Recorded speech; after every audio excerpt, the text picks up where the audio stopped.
Heathrow Airport.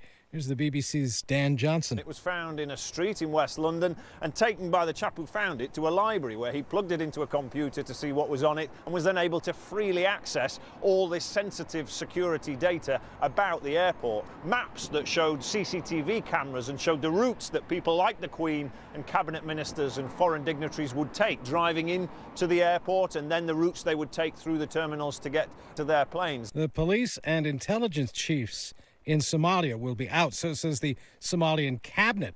That's after 2 recent terror attacks that killed more than 350 people in Mogadishu. Retired Army Colonel Jeff McCausland is a CBS News military consultant. Somalia has been racked with decades of civil wars going back to the Cold War. It now is one of the poorest countries on the planet. Somalia has also continued to be racked by warlordism, Al-Shabaab.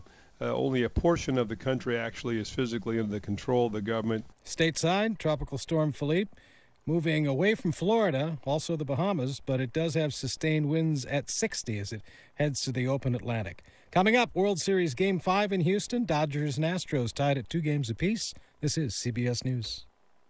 At our home, winter nights are complicated. Either I end up freezing, or I'm sweating. Hi, I'm Missy Tannen. And I'm Scott Tannen, founders of Boll & Branch, the world's most comfortable sheets. And now, we've created the world's first luxury flannel bedding, available for a limited time at bollandbranch.com. Try them risk-free for 30 nights. Go to bollandbranch.com today for $50 off your first set, plus free shipping with promo code SLEEP, spelled B-O-L-L, and branch.com. Promo code SLEEP. Are you sick and tired of being sick and tired? Wouldn't you rather be healthy, energetic, and fit? I'm Dennis Black. 10 years ago, I developed a Texas-sized solution to America's health crisis. I make my Texas superfood from 55 raw, vine-ripened fruits and vegetables. I lost 60 pounds. I mean, that's huge. Since I've been on superfood, I haven't been sick. It's shocking how much energy I have. Join us on TexasSuperfood.com. TexasSuperfood.com. Or call 877-55-TEXAS. That's 877-55-TEXAS.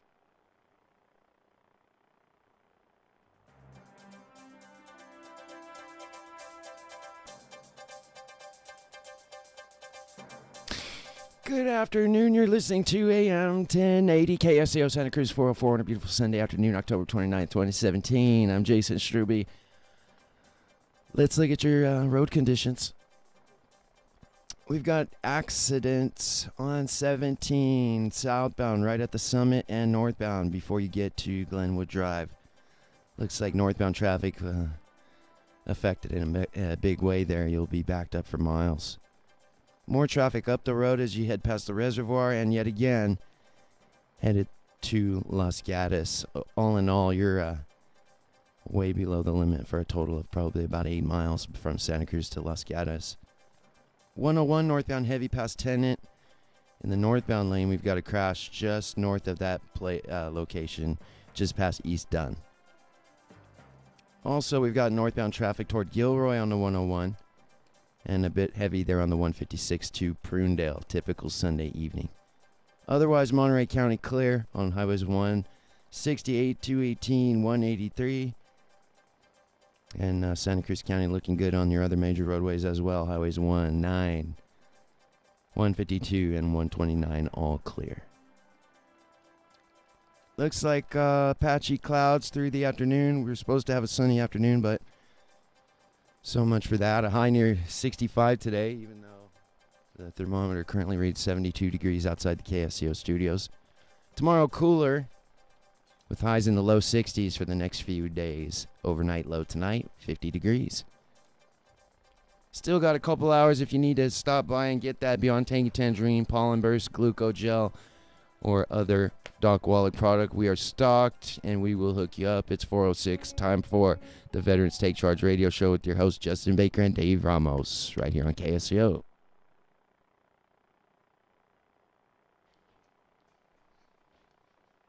If we do not learn from our history, we are bound to repeat it. And I am one for change. I am looking for a new way to do things. Keep that in mind. I pledge allegiance to the flag of the United States of America and to the republic for which it stands, one nation, under God, indivisible, with liberty and justice for all. Welcome to the Veterans Take Charge radio show. Wait a minute!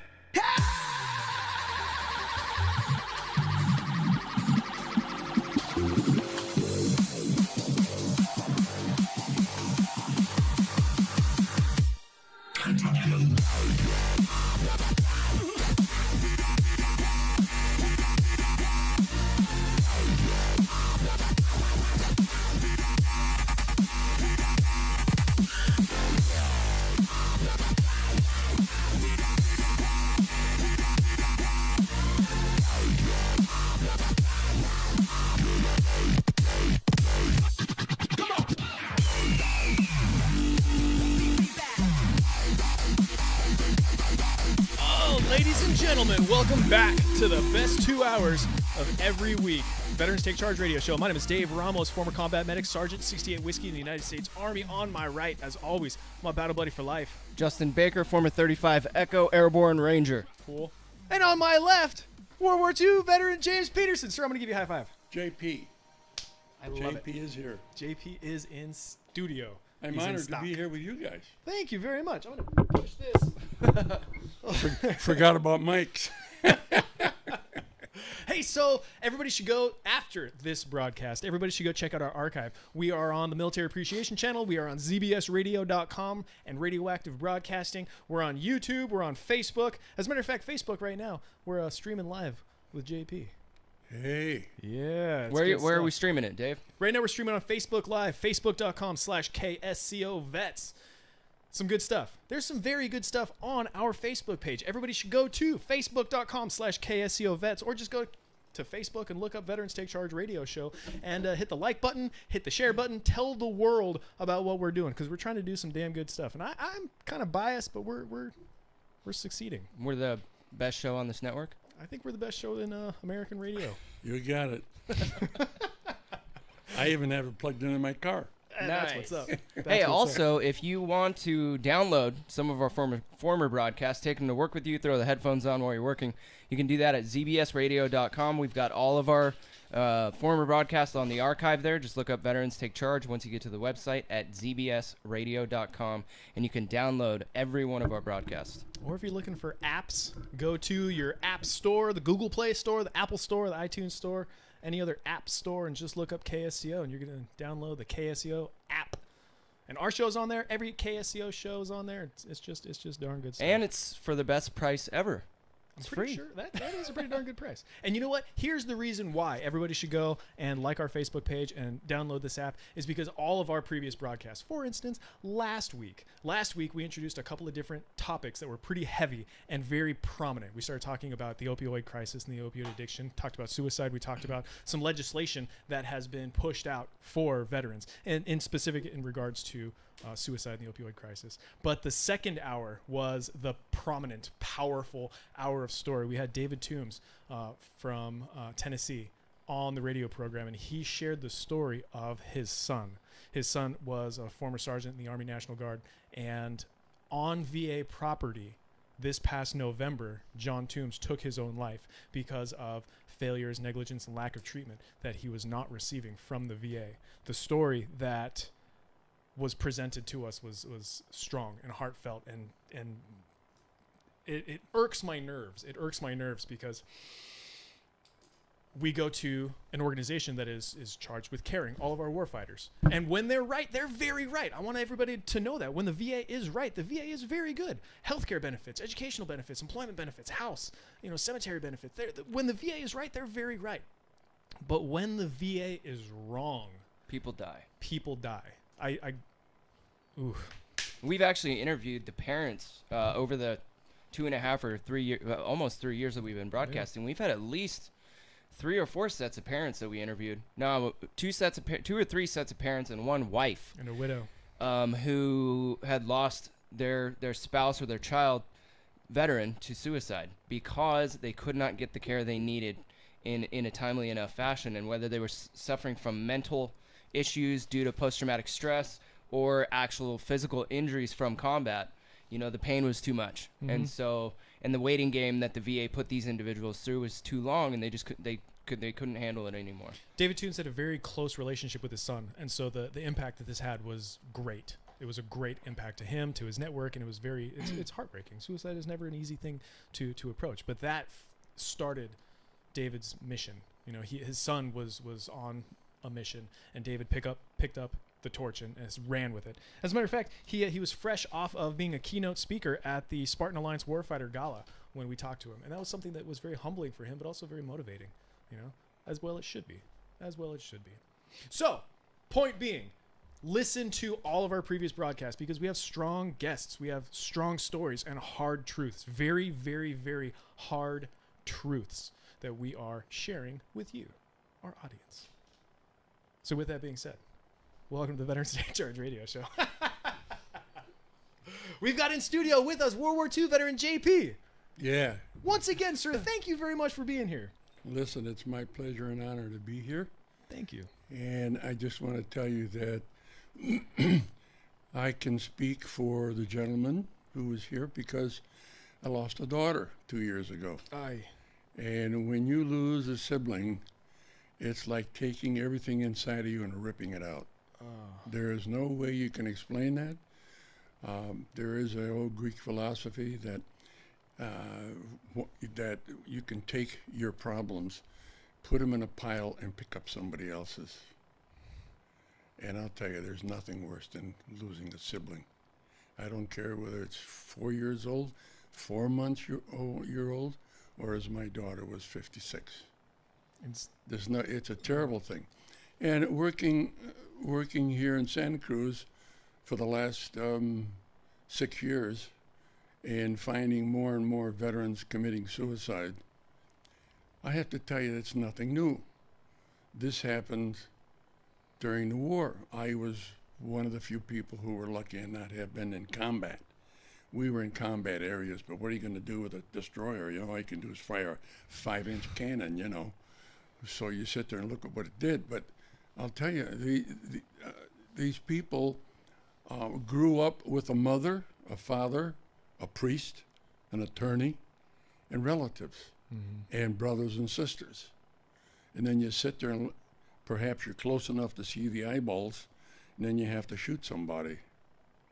That's not what you were brought up to do. Right. That's something that you learn. And by the way, as a light moment, do you know what they did during World War II in order to, they needed people. We were running out of men. We were losing thousands and thousands every hour. Oh my God. They went to the jails in the United States and picked up all the guys who were in for life. They didn't have to teach them how to kill. They slapped a uniform on them and shipped them overseas. Yeah, that's kind of... Go for it. That's a lot of people don't know use that. of resources. Yeah, well, you got to do what you got to do, you know? But it's not easy to have someone... You know, I lost my mother, I lost my brother, I lost my daughter, and I lost my wife. Oh, my gosh. I got a dog and a son left, okay? So where do we go from here? And so we were laughing about it at the beginning I of was just about to say, let's hunt the good stuff real quick. Tell me what you said just before we went live. First time in my life for 70 years, I'm in love. That warms me. I almost missed coming here because of that. That's a good thing, though. Hey, I was texting. We were texting. I'm just learning how to text. I've just learned how to take pictures from your gallery and put it in a text. So your first texts are all little love notes. You know, I heard that the first song ever recorded was a love song. It just makes perfect sense to me, doesn't it? Doesn't it make sense? Oh yeah. Well, let me say this. Popular theme. All love songs. I want to confess something. I was in the music business with Capitol Records for 10 years. And the 10 years are the most beautiful years in the music business. 49 to 59. And then the Beatles came and screwed it all up. But, well, I'm saying that because then all the concentration went from bands to guitars. See? Yeah. If you think about that. So like from big bands to... Yeah. So my significant half said, where can we go dancing? We love slow dancing. Nobody's slow. I play an organ in my home for my own benefit. Oh, nice. And I'm playing these beautiful songs and romantic things. And I'm having such a... And my housekeeper says, can't you play something fast? I said, no, I don't think fast. You know? Anyway, so... yeah, so that's why I was almost late. Right on time. Because of your phone call, I made it on time. Good. Happy to be here.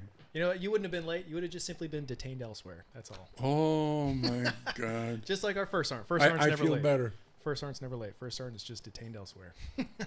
Yeah. You know, you just brought up an interesting thing that you said. Suicide is nothing new. And that's one of the things that I wanted to talk to you about during the time that we have here is the suicide rate of veterans that we've been tracking. You know, 22 has been the number for a very long time, 22 veterans a day that we've been aware of. And as of 2014, the VA released a report that re-updated that number, and the suicide rate has gone down, in air quotes. Supposedly. You know, 20 a day.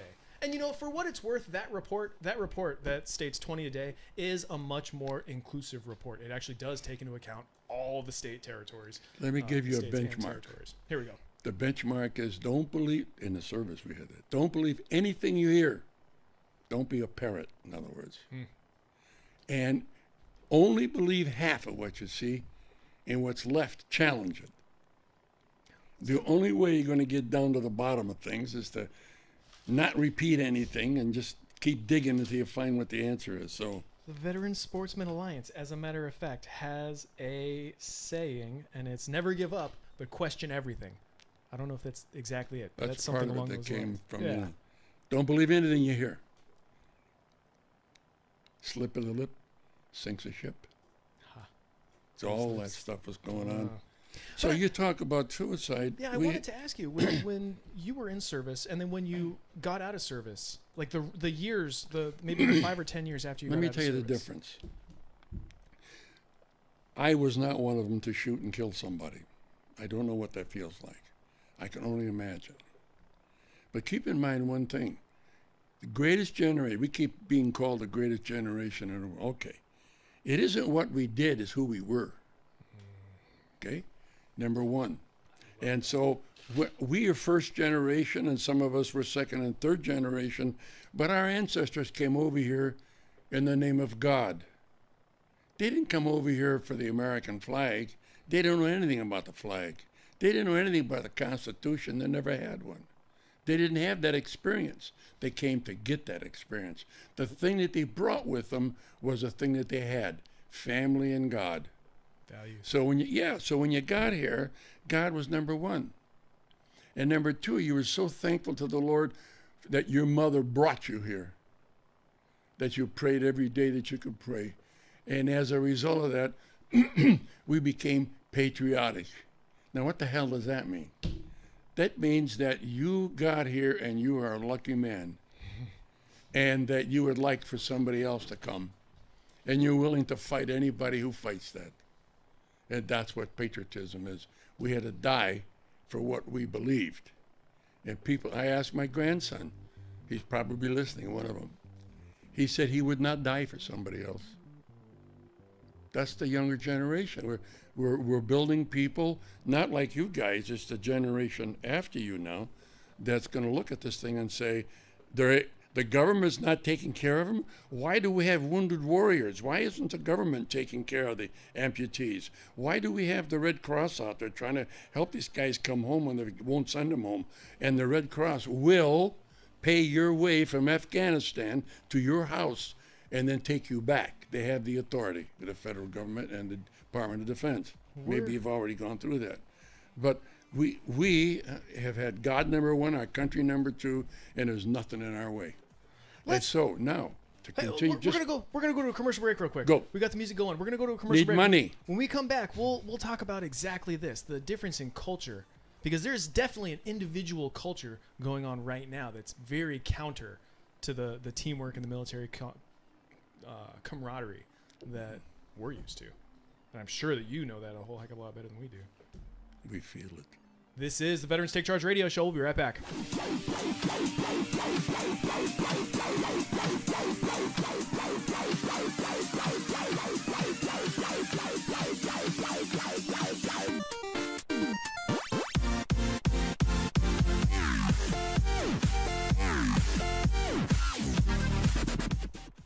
Is your internet connection slow? Etheric Networks can help you. Etheric Networks is the Bay Area's locally owned alternative to DSL satellite and cable. We do a few things to make our service better. We have a great reputation, and our staff is committed to providing a great user experience. We listen to our customers and listen to our staff. We pay living wages. Our staff are local Bay Area engineers and professionals. We provide flexibility and personalized service. Being in Silicon Valley, we have direct contact with the networking software and hardware companies and can bring new technologies to market before the cable and phone companies. We operate a tower-based fixed wireless network as well as a fiber optic backbone network that rings the Bay. The combination creates an ultra-reliable high-capacity network that you ought to try. KSCO Business Special. Business service up to 10 megabits per second symmetric for as little as $299 a month with a $399 installation fee. Etheric Networks. Call 650-399-4200. Etheric.net. I'm Barry Williams, Greg from the Brady Bunch. That's together. Terrific. And I'm your tour guide on the Summer of Me. Groovy. It is groovy. Like summer vacation. On Me TV. The Summer of Me is comedy. Every weekday catch the Brady Bunch, the Beverly Hillbillies, Leave It to Beaver, Gilligan's Island, Elf, The Summer of Me, and much, much more. Me TV is only on KYMB Channel 27.1 and Comcast Cable Channel 19.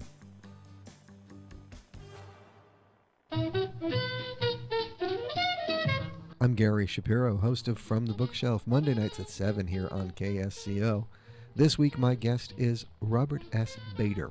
His new book is called Four of the Three Musketeers, the Marx Brothers on Stage. It's an in-depth look at the crazy Marx Brothers before they came to Hollywood and before they made any movies. That's Monday night at 7 here on KSCO, From the Bookshelf with me, Gary Shapiro.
I love this show because of the people that we get to talk to and the things that we get to talk about.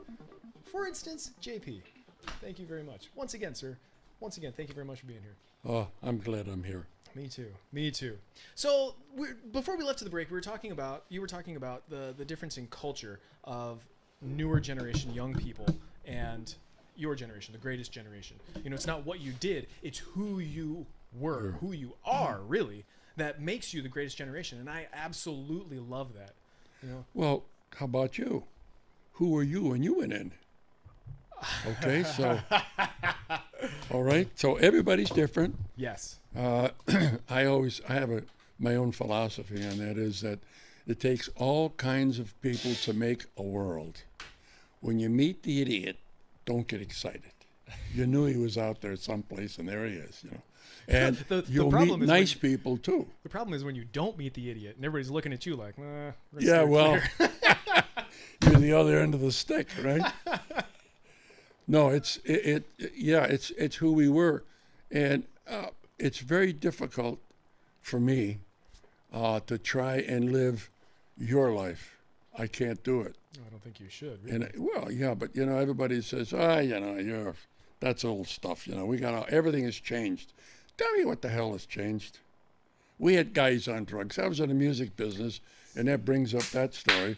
There were guys on opium. There was guys on heroin. There was guys on, Jesus, I don't know, all kinds of alcohol. And how do you think they made it? They didn't make it talking to their buddies because they were all drunk. Yeah. Okay, because you attract who you are. Mm-hmm. See, if you're a nice person, you'll find nice people and stay away from the nuts. If you're a nut, you're going to find another nut, and you become buddies. So the point is that, excuse me, the point is that we had them. The only way they got out of it, and they started this Alcoholics Anonymous in those days. And I didn't read it. I don't know the 12 steps. My understanding is at least one of them is you have somebody bigger than you taking care of you. Submit to your higher power. Now, problem is you go to somebody and say, I want to talk about God. And the first thing they tell you is, I don't want to talk about religion. I said, would you please answer me a question? I say, what? What is religion to you? When you say you don't want to talk about religion, what is it that you don't want to talk about? Can I They answer can't- that? Go. Is this hypothetical or can I go? Because I personally don't like religion. God and I, we're homies, I like to think. Okay, but I want to ask you the same question. It's a good deal. What is religion? A set of rules. Man-made rules. No. What? You're wrong. In the Greek Orthodox Church, which is, and I do the church tours at the Greek festivals, and I want to tell you, I have a lot of people coming up to me. And by the way, I asked this one a lot of people, one nice lady. I said, can I ask you a personal question? And she said, sure. I said, can you tell me what denomination you are? And she says, yes. She says, I'm Catholic. I said, you're not Catholic. And I stopped and didn't go any further. And she was thinking and looked at me and said, why am I not Catholic? I've been to catechism for 65 years. I was baptized. I went through the whole thing. I said, you forgot something. She said, what is it? You're Roman Catholic. And she says, yes, I'm Roman Catholic. So who are you? I says, I'm Catholic. And she says, why are you Catholic? Well, because we go back to the Nicene Creed. I believe in one holy Catholic and Apostolic Church. That was written in 365. Real quick. So with Catholicism, much like Christianity in general, isn't there multiple sects like Greek Orthodox and Roman Catholics? And well, start from the beginning. There was one holy Catholic and Apostolic Church for 1,053 years. Then some idiot bishop in Rome decides, and the Catholics agree, the idiot says, I don't like you guys because I want to make some changes. So there was 5 churches, Antioch, Jerusalem, Alexandria, Rome, and Constantinople, okay? So the other 4 guys said, wait a minute, where in the creed, because the creed was the Bible that you lived by, that was the blueprint, that was the matrix for Christianity. I don't care what you caught yourself today. That's the way it was then, and it still is today, has not changed. The creed is the same. But everybody says, I believe in one holy Catholic Church. What church are you talking about? Because this was down before Roman Catholicism. It wasn't until 1054 till the bishop of Rome told the other 4 bishops, I don't like the way you guys are running the shop. I got the army and the money, and this is the Roman Empire. We decide. I want to make some changes. So he went his way. He excommunicated those 4 guys. Those 4 guys excommunicated him and they're gone. I'm going through this because there is only one God. Man screws it up. Yes! Thank Okay? you. Thank you for saying that. So, yeah, and the resurrection of Jesus Christ, when he was resurrected, he proved that he was the Son of God. And he left us 2 things. He brought Adam and Eve with him, took them out of the grave and took them with him. And he told the masses, told the disciples, wanted them to tell everybody else, I'm leaving you with my agape, Greek word, and I'm leaving you with peace. Okay? Peace and love. Now we screwed up both of those. Yeah, it okay, didn't take so long either. the love that I have for the woman that I love is not my love. It's the love that God gave me that I am sharing with her. That's the difference, and it isn't sexuality, okay? Because God isn't going to have sex with you. His agape, we have an agape service, on Sunday, Easter Sunday morning. What is that? That is when we receive his agape, his love. Now, in the Orthodox Church, in the original Catholic Church, there are no rules. Wake up. What about the 10 Commandments? Aren't those rules? Oh, come on. You telling me you're going to kill somebody? You're not going to do that. No. Are you telling me you're going to steal? No. Are you going to go with your neighbor's wife? No. You're not going to respect your parents? What the hell is it that's wrong with the 10 Commandments? No, I'm not saying there's anything wrong with it. I'm just saying, isn't that a set of rules? Yeah, but what rules are you talking about? Well, let's get that down. What rules then are you? If you're not talking about the 10 Commandments, if you're not talking about God, what are you talking about? Well, in this context, I am talking about the 10 Commandments. You don't want the 10 Commandments? No. That's not what I'm saying. I'm saying that isn't... I got him here. He is maneuvering. His mind is going 10,000 miles an hour and there's no answer.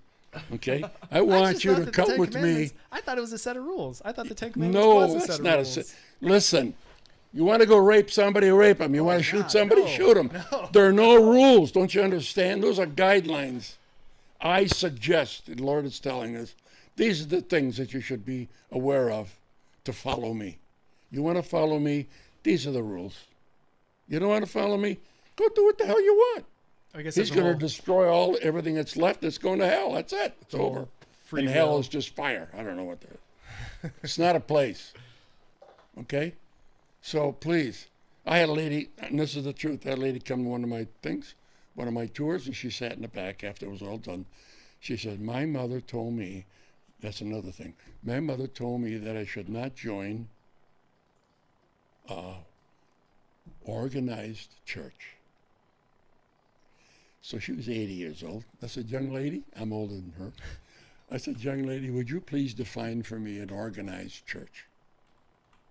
There isn't any such thing. First of all, there's no Greek word for church. That's out. It's an ecclesia. That's what Jesus said to, hey, how come we got to, it's Sunday, I know, but how did we get on this? I love to talk. I could talk for 14 days. Actually, I don't know how we started Anyway, talking okay, about let me church. just back up for a minute. So what it amounts to is if you do not believe in a supreme being, you can call him God, you can call him Theos, you can call him Allah, you can call him anything you want. It's one God. If you believe in one God, then wipe all the words out and just talk about the one God that's someplace, and we always point to the top. It could be at the bottom because that also is the other side of the cosmos. We're round, so there's a whole cosmos. It could be anywhere. You know, let's wrap this back to war. Let's wrap this back to veteran Yes. stuff, because that right there, the one God, one entity, one So you're supreme out there, being. okay, so you're out there, you killed somebody, and you're looking, and you remember the way your grandmother brought you up and your mother brought you up, and you shouldn't kill anybody and all those things. That affected a lot of people, because now they're doing something contrary, and they're patriotic, you want to do it, and you got a desire to join, and all the guys get together and protect each other. And so now we have a problem.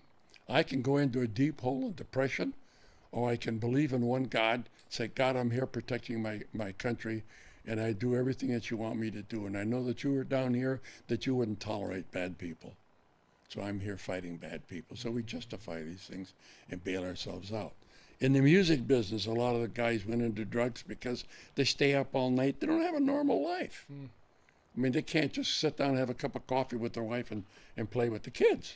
They're gone for 6 months. They talk to me. They talk to other people or promoters in the music business. So they never get the other side. So they too sit in a hotel room. What the hell am I doing here? Why am I doing this? For money. I'm going to get all this money. I'm going to make 10 grand at this concert. Now what am I going to do tomorrow? I got to go look for another one to make another 10 grand. Okay, now I got 10 of them. I got 100 grand. Now what do I do? They don't have an answer because they don't have the feeling and the closeness of a family. And we were family. You guys got all these things. Listen, we had the radio, it was for free. Okay? And we listened to the radio, Gabriel Heater and Walter Winchell and all these guys on the air. And they told us what the hell is going on in the world. And then we went to the movies to see motion pictures, which were fantastic. Then they told us a bunch of lies. I had my relatives call me from Greece and told me, God, your streets must be paved with gold. From what they saw, you know. Yeah. Propaganda. Yeah. So anyway, when you were in the music business and you had those problems, you had to get out. The only way you got out was God. Now let's go to today. I work with a lot of veterans. I shouldn't say a lot. There are other people like Dean Kaufman who works with a lot more. But I work with, I talk, you know, talk to the guys. What's your problem? I have one gentleman I'm working with now who's one of my closest friends, and he has PTSD. And he says, JP, I'm going to fly off the handle. I said, you do what the hell you want. You know? So we talk about God. We talk about good things. He's married to a good woman, and he's bailing himself out. He doesn't need the VA. What the hell is the VA going to do? They're wonderful people. None of them have PTSD. How are they going to tell you how to get out of it if they didn't? Right? There's no way. That's why I really feel like veterans should have the first pick of the VA jobs. If it was a veteran who was in the medical care, And by the way, in they the are military, they're doing that. they need They to. are. They need to, because those people can relate directly to us. I don't know when you were last at the VA, but I went down for, I guess I'm going bad on my right ear. They're going to have a laser treatment, and my hearing is going nuts. So I'm listening. And I talk around, and the guy sees my World War II hat and says, "Thank you for your service." I said, "Well, apparently you were there someplace." He said, "Yeah, I was in Korea." So everybody that I talked to, even the nurses, they were in Vietnam. I'm in the senior center there, the Rodale Mobile Estates. And I went there and I said, "You know, I'd like to have a veterans meeting over here." And I said, "Well, we don't have many veterans." I said, "How the hell do you know?" I said, "How many people you got here?" She says, "We have 204. I said, "I'll bet you I can dream up 40 in a week." And I did. They're there. There was more. There are guys that they want to talk to you. Mm-hmm. But the guys that have PTSD need help. Remember we talked about Mary Cortani. You should have her on the air every week. She's the only gal, as far as I'm concerned, that can help.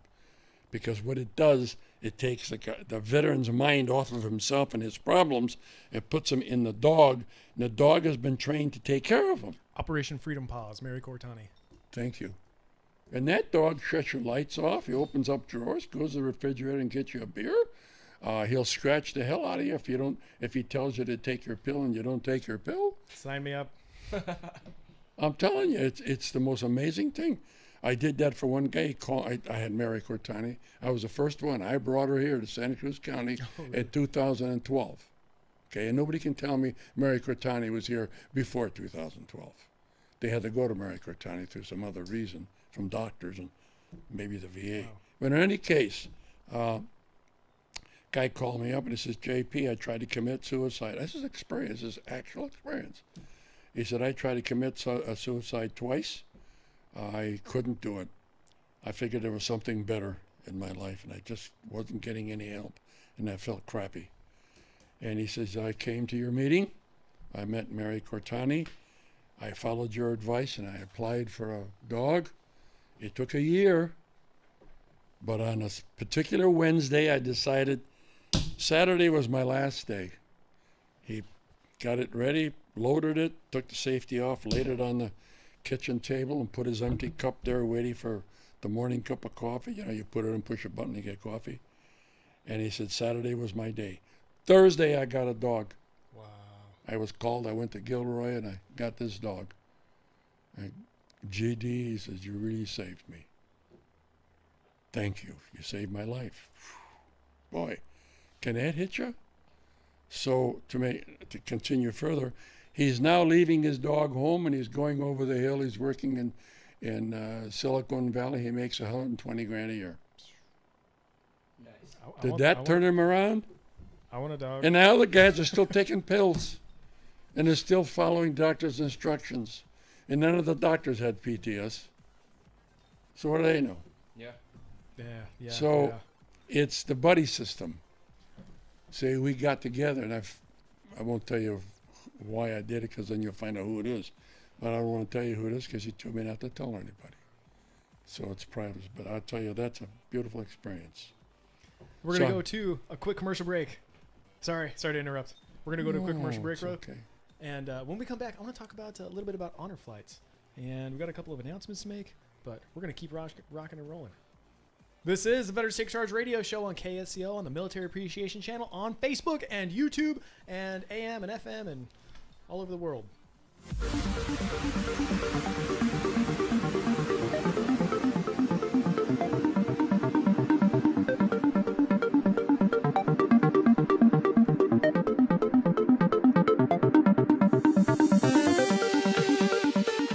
Hi, Registered Pharmacist Ben Fuchs here. I've been studying healthy bodies for 35 years, and what I've got to tell you may shock and surprise you, but if you listen up, it may change your life. One of the most beautiful of all ornamental plants is the gorgeously colored lupine, with its stunning large pea-like flowers aesthetically clustered in long spikes. But lupine is much more than a pretty face. It's classified as a legume, and farmers use it as a soybean alternative for livestock feed, and many researchers believe that lupine may be the next big thing in the world of food and nutrition. It's an especially good source of the amino acid arginine. In fact, in the late 19th century, arginine was reportedly first isolated from the extract of the leguminous lupine plant. Arginine is converted by the body into something called nitric oxide, a gas that's released from cells lining blood vessels. These blood vessel cells are involved in opening and closing of the arteries and veins and play a major role in the development of heart disease. Under conditions of nutritional deficiency or toxicity or lack of oxygen and subsequent inflammation, these cells disintegrate, and fats and cholesterol and calcium get trapped in or fill the gaps up like a Band-Aid, depending on how you look at it, and this is where heart disease develops. And this is why cholesterol-lowering strategies really don't work well for heart disease. The problem isn't the cholesterol, it's the damaged lining. All of this is to say that making sure you have enough arginine in your diet is one of the best ways to keep your heart and circulatory system healthy. Seafood, meat, and eggs and nuts are especially good sources, as are the aforementioned soybeans and legumes. And using a gram or two in a supplemental form every day is probably not a bad idea either. Pharmacist Ben here, urging you to go to KSCOhealth.com to order Beyond Tangy Tangerine, the Healthy Start Pack, and other nutritional supplements that I personally use and recommend. You can purchase these premium quality products at wholesale prices online at KSCOhealth.com. That's KSCOhealth.com. I'm the pharmacist that believes that staying healthy and strong is not only about medicine, it's about giving your body the raw materials it needs to do its work. Go to KSCOhealth.com. Make sure you check out the cool videos too at KSCOhealth.com. That's KSCOhealth.com.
Welcome back to the Veterans Take Charge Radio Show. If you're trying to watch us on Facebook, something happened to my phone, and I don't know what the deal is. I broke it.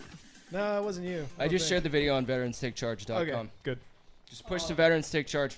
Hey, real quick, let's talk about some upcoming events and things going on. So Cabrillo College is getting ready to celebrate Cabrillo College Veterans Awareness Week. Veterans Awareness Week is going to be Monday through Thursday, November 6th through the 9th. At noon on Monday, they're going to have a pull-up competition. That sounds awesome. I kind of wish I was a student back there. So when's Veterans Day? Veterans Day is September, as you were, November 11th. That's a Saturday. As a matter of fact, we're going to be participating in a parade. Tony Veretta's parade. The Salinas Veterans Day Parade. Stay tuned for more information about that. On Tuesday, November the 7th, there's going to be a display of military, I almost said paraphernalia, military equipment.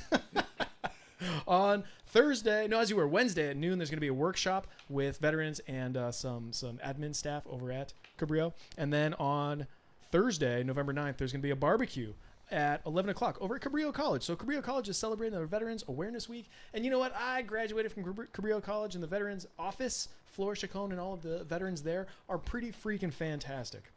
Thursday, November 9th, there are two things coming up, and one of them JP is going to talk about in just a few seconds, or a few seconds. But Thursday, November 9th, in support of the United Veterans Council, there's going to be a pasta dinner at the Veterans Memorial Building.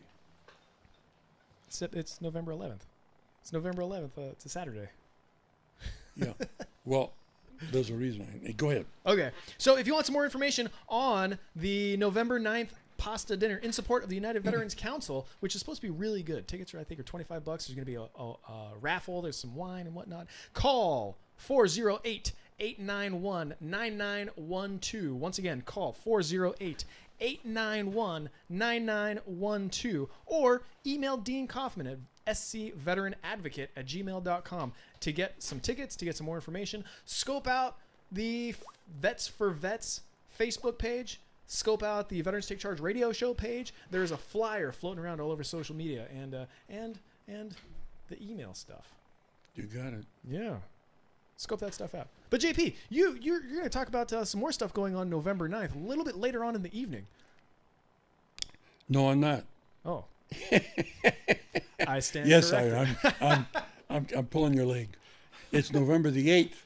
Okay. The movie is the story of how the honor flight originated. What is the honor flight?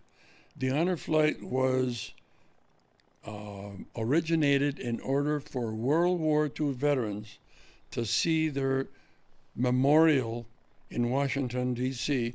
that was finished in 2004 by the United States government in honor of the greatest generation in the world. Cool. In 2005, a dentist decided, after he talked to a patient who was a World War II veteran, and he didn't have the money to go there, he said, "Why would you go if I took you?" And he said, "I'd love to go." And the doctor said, "Okay, meet me Saturday at 0800, because he was a veteran. Meet me at 0800 at the airport in Springfield, Ohio." And he went to the airport and with tears climbed in the airplane and was taken to Washington, D.C. by a doctor veteran to show him. And he did. And he took him all over the place, spent the whole weekend, and flew back. 3 other doctors said, "God, what a great idea." They were all veterans because they have a Veterans Air Force, right? We had one in Truckee. We called it the Truckee Air Force. All the retired Air Force guys have airplanes. So 13 more doctors grabbed veterans and went. And finally they said they got about 150 calls. "I want to go. I'd love to go." Yes. So they went to the airlines, all the airlines, and everybody decided to donate some space. So they started with about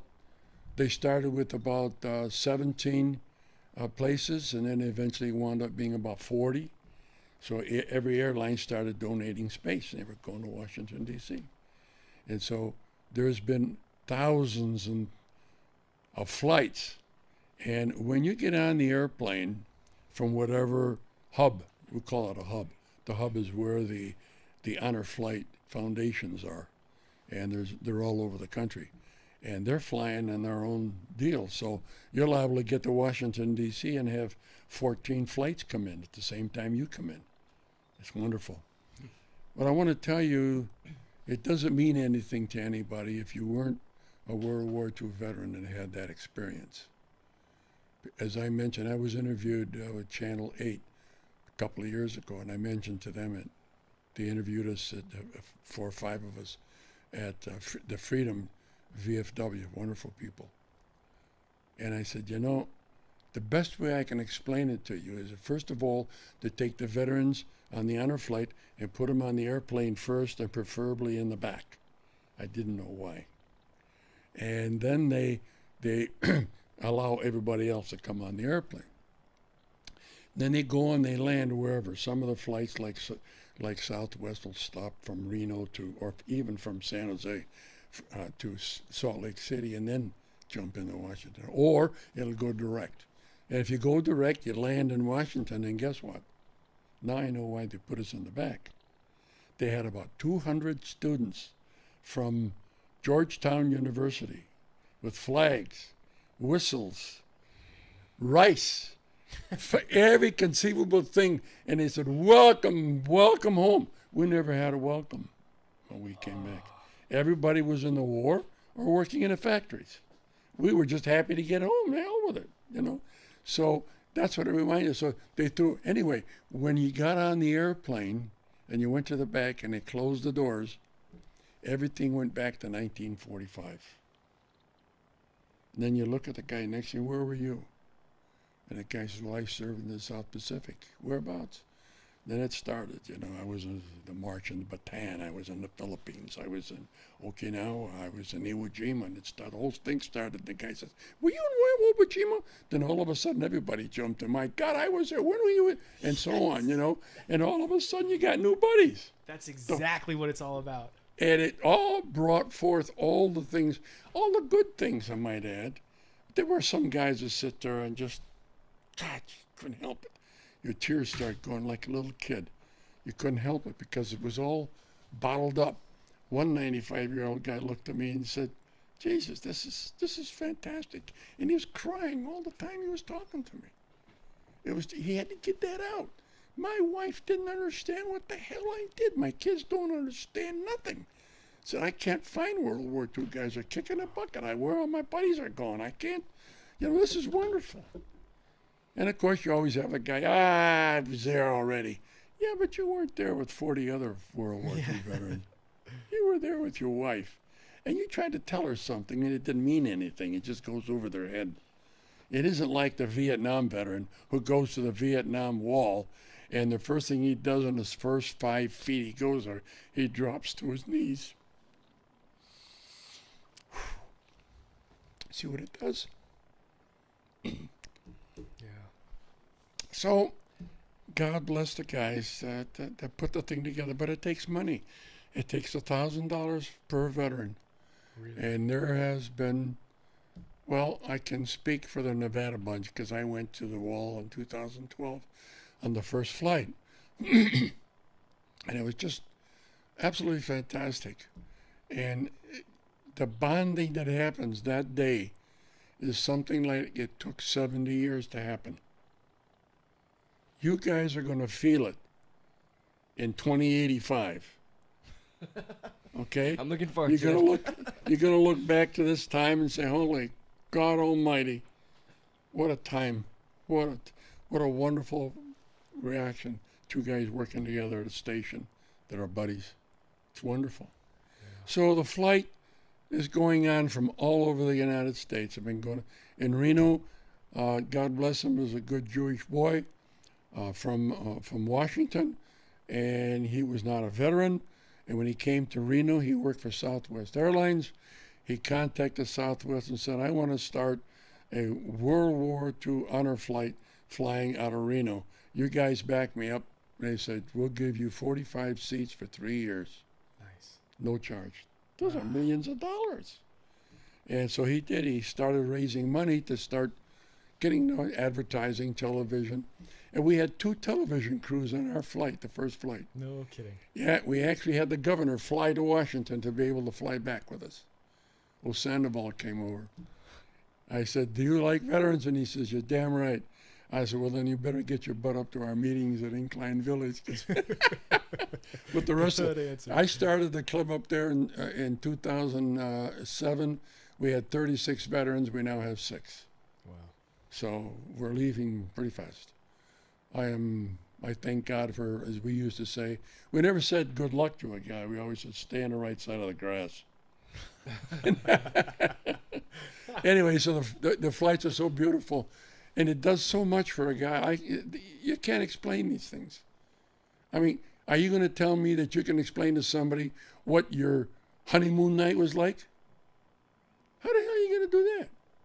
You can't. You can't tell them when your first child was born. You can't tell them when you made your first million that you worked all your life for.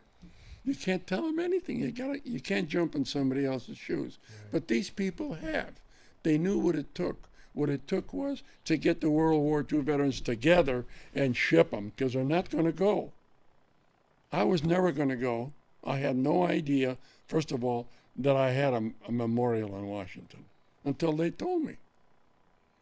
Okay, from 1945, 1946, when the war ended, to 2007, I didn't know we had a monument, a memorial. I'm sorry. Wow. I didn't know. They told me. Anyway, so now what we're doing, there is I I figured when I got here in 2011, I was going to start getting some help for veterans of PTS, or homelessness, the whole thing. Mm-hmm. Those are the problems. But the major thing was communication, and you said you wanted to help me. So I've been developing a list of veterans, and the idea was to spread the word. We got to spread the word, and they don't know. They don't know.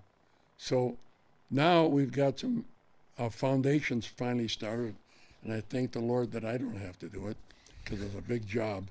And these guys, retired engineers from General Electric in San Jose, I went there with the founder in Reno, and we helped them start, told them what to do, how to do it. They knew from the foundation to get a lot of help. There's a national foundation. There's certain things you have to do. This is only for veterans. Your wife is not for free, just you. But your wife can pay $1,000 and come with you. That's still cheap for what happens. 3 days, flights back and forth, hotels and all that. Wow. And so we also have, at the top of the list always is the terminally ill. Doesn't make any difference what war he was in. A terminally ill veteran is number one. We had one on our flight. And then the second is the World War II, and it has to be people who are, who signed up first, that ask for the flight. And then also the guys that are sick, because the guys that are sick may not make it, and some don't. And then the third is the Korean War, because he's been forgotten. The Korean veterans have been forgotten. They need help. And so the World War II veterans are pulling the Korean veterans in as buddies. And because it was only a few years apart, I missed it by 18 days. So anyway, so the flight is for free. They take you there. We put you in a hotel where you land, and they give you this fantastic reception. And every time you meet somebody, thank you for your service, thank you for the service, and they cry and they hug you. And it's because their dad died, they lost their cousin, they lost their husband, they lost their son. All kinds of things happen. And they'll put you up in a hotel, first class hotel, and then you have a nice cocktail party introduction. My job always, God gave me this gift. I don't know if it's a gift or not, but I got to put people together. I found two guys walking around with the USS Pennsylvania hat. So I went to the one guy and I said, do you realize that one of your buddies is here? Where? So I grabbed him and I took him over. I put two guys from Pennsylvania together. Oh, they cried. They sat there and they cried and they told us, Charlie's still alive, and so on, you know. Oh, God, it really hits you. And that's going back 70 years, man. Come on. And then I find guys. One guy stood on top of the table. Anybody here serve in the Philippines? He had to find somebody because he couldn't relate to anything else. He was in the Philippines. I wasn't in the Philippines, so how do I relate to him? So I was in Okinawa, and I went through the typhoon in '45 and all kinds of other stuff. But anyway, the thing is, by the way, you know, they got on the Missouri. Oops, they got on the Missouri. They signed a declaration of peace, but 2 years later, they're still fighting in Okinawa. Because they never got the message. The war didn't end. Everybody wants peace, but you don't. Guys didn't have a radio. They didn't know. They were fighting in Iwo Jima. They were fighting all over the place. Anyway, it's 5 o'clock. We need to get some money. Yeah. Something tells me that we're a little bit past break time, and part of me thinks that the audience is not actually hearing us. They're actually listening to the news, but I could be wrong. I know. Actually, I think we would be hearing the news if it was playing now, wouldn't we? Oh, maybe so. Maybe so. That's all right. That's all right. This is the Veterans Take Charge radio show. We're here in studio with JP, World War II veteran. I love listening to everything you say, sir. I really do. You got 14 more hours.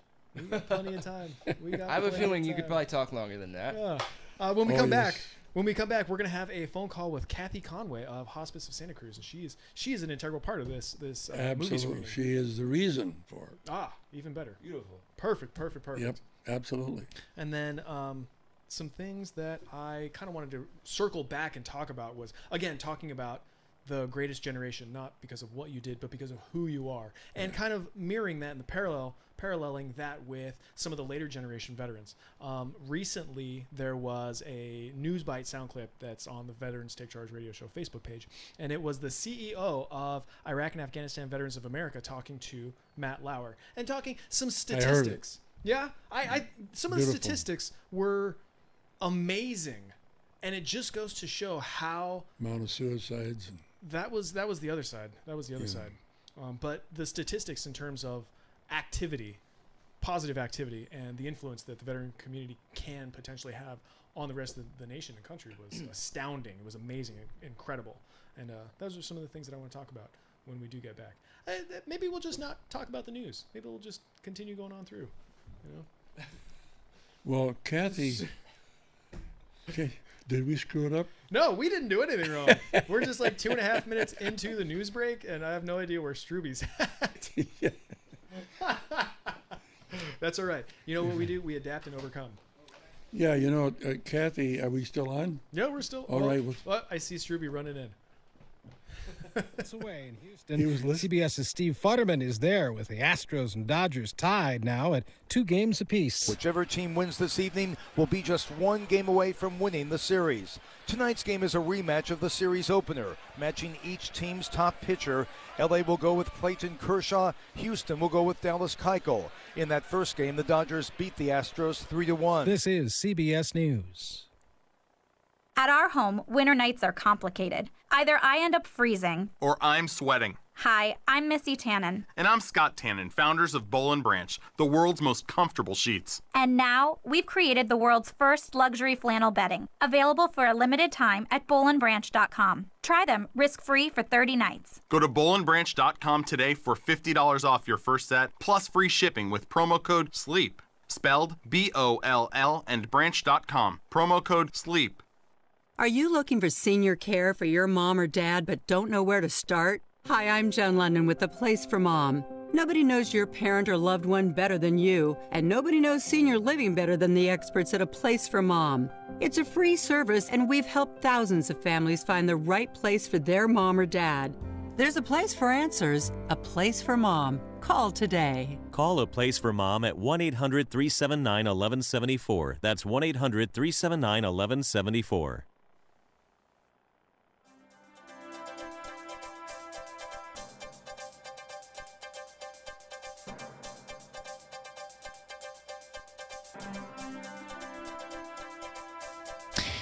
Good afternoon. You're listening to AM 1080 KSCO Santa Cruz, AM 1340 KOMY La Selva Beach, FM 104.1, 107.9 in San Jose, 95.7 Salinas, Wattsville, KSCO.com, ZBSradio.com. It's 5:04, a beautiful Sunday evening. Hope everyone's doing good. I'm Jason Struby. Let's get a look at your roadways.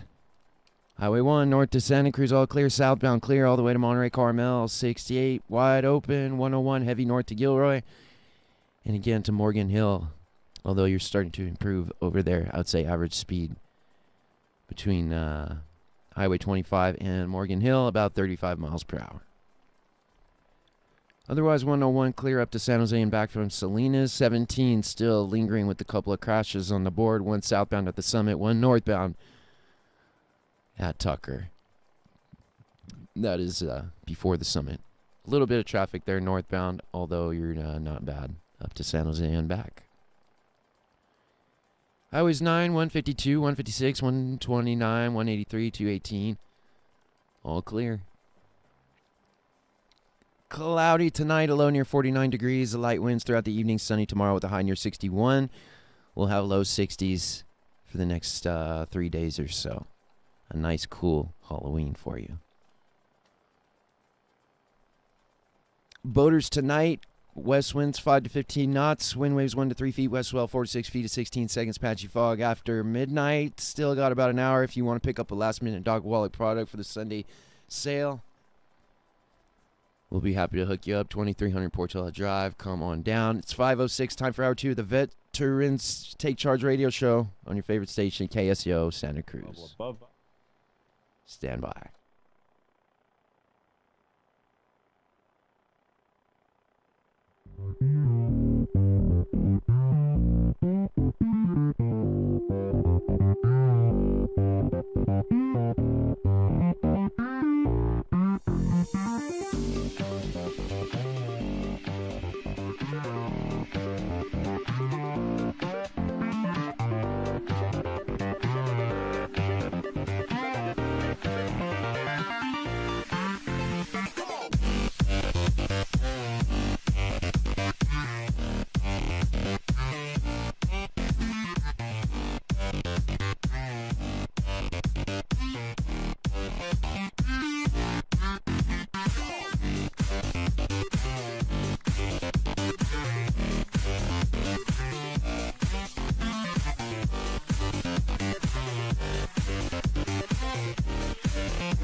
Hey, what's up? Welcome back to the Veterans Take Charge Radio Show.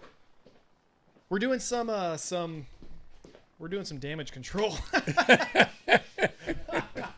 that's all right. That's all right. Hey, so we're squaring away our second contributor to the show right now, and in the meantime, I want to talk a little bit about those statistics that that Mr. Paul Rykoff, who's the founder and CEO of Iraq and Afghanistan Veterans of America, was talking about with Matt Lauer. Some of the statistics we'll talk about a little bit later, like with the suicide and stuff. But those are staggering statistics to begin with. But when it comes to what the veteran population represents, that take charge attitude, that take charge mentality, it's not about what we've done, but who we are and what we're continuing to do. I think some of these statistics are outstanding and amazing. So the veteran population counts for like 1 out of every 12 people, every 10 or 12 people across the country in America, right? But the veteran population has a voter registration of 96% across the board. Now, just with that alone, just imagine what kind of an impact that everybody in the United States of America could have if they simply registered to vote. Now, registering to vote is only one half of it. You have to go through and actually do the voting. So the veteran population has in 2016, the presidential election, 88% of registered veteran voters went out and voted. Now, correct me if I'm wrong, but across the board, there's like a 30% voting people who actually vote, who are registered to vote. I think 30% of them actually go out and do. The rest don't care. And the rest, that's exactly the problem. That's exactly the problem. The veteran cares. The veterans definitely care. The veterans care so much, in fact, that 41% have considered running for office. Exactly. 41%. Now, I absolutely love that. Once again, the veterans, the take charge mentality, the take charge attitude, we have the experience and the backing and the understanding from being in a disciplined environment, such as the military, that we know how to run a squad, a company, an organization, maybe quite possibly a country. Justin just got back, and I just said that 41% of the post 9/11 veterans have been interested. 41% have been interested in running for public office. And there's also the Veterans Party of America now. Oh, yes. So not only are 41% of veterans interested in running for office, we're actually starting our own political party because we're not satisfied with what the two-party system is doing for us right now. I mean, and we know and have interviewed several veterans who were going to run for office or ran for office here in our area, and a few of them won those seats. Yeah.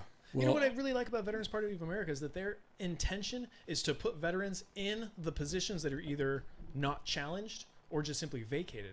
Well, that was they went in with the most solid strategy I've ever heard of, which is we're going to put people up against every single uncontested seat in the country.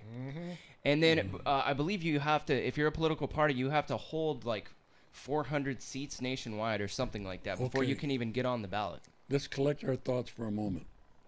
When somebody says veteran, what do you see in your mind? Okay, myself. I bring that up because we forget about the women. Now there are a lot of women that are veterans, and they don't talk. I was sitting at a restaurant having a cup of coffee, talking about the Afghan and Iran veterans, what we can do for them because they don't ask for anything. And the lady who's at a table next to me, she gives me her card and said, if you're willing to, to raise some money for your group, come. I was a lieutenant in the Air Force, retired. You know, honestly, like I went to basic training. Doesn't even look like a veteran. I went to basic training with women. I had drill sergeants that were women. Yes. I was in an all-male unit because I was in the Spec Ops community, but my whole entire time in service, there was females in every branch of service when we were in. So I would never disassociate females as veterans because of the time I served. The time that I spent, you have no idea. The time that I spent trying to promote women. Even with the veterans group, I helped a lady train. There's 2 or 3 ladies trying to start a women's veterans group. And sometimes that's good and sometimes that's bad. I think that the women should join the men group. Everybody be a veteran. But in any case, it's a wonderful thing. But I want 50%, you talk about numbers. There is no dispute that 50% of the country's wealth is in the hands of a woman with a pen. And I've had these discussions with the ladies retired and divorced and widowed over at the park, and I sat down with 2 or 3 of them, and I said, you guys got to get going. We need more women in Washington. Can you believe these idiots are out there talking about the women's vagina? What the hell's the point? We don't have any problems. You got to talk about what they can and can't do? Leave them alone. You know, these things just don't make any sense. So we need more women. Speaking about women, Kathy Conway is the honcho at our hospice. And I want to tell you, these people were very helpful for me.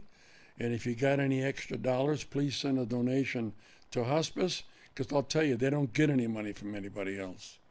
What they did was help me through the process of my wife's dying and to make sure that she died in peace. Wow. They helped me for 12 days, the 12 last days of my wife. And I've sent my contributions over. And God bless them, they do once a year, and I'm sure Kathy's going to tell you, once a year, what they do is they put on a movie for free. This year they decided to do something for veterans. And they found this film, the Honor Flight film. So she says, what do we do? So she's going to tell you, but I will give you some idea. What she did was called I think it's called National Theaters, whatever it is. In Santa Cruz at the Del Mar Theater. They said, we will donate a theater. Nice. Well, before we go any further. Go. Let's let her talk. All right. let's I didn't know she was on the air. Good. She is We're now. waiting. Can you hear me? We can hear you now. Welcome to the Veterans Take Charge radio show, ma'am. Thank you so much. I'm enjoying listening to you guys talk today. Right on. JP is awesome. As a matter of fact, I'm going to give him a high five right now. What happened? You are awesome. Nice to hear your voice on the radio. Oh, nice to hear yours, honey. Thank you. Well, how are you today, ma'am? I'm doing great, thank you. Good. So we've been talking, you've been listening, we've been talking about a little bit about Hospice of Santa Cruz, mostly about honor flights, and JP was just introducing you and what you have done and what you are continuing to do, not only for him and your role in hospice care, but with the Honor Flights movie and getting a theater all squared away for that screening.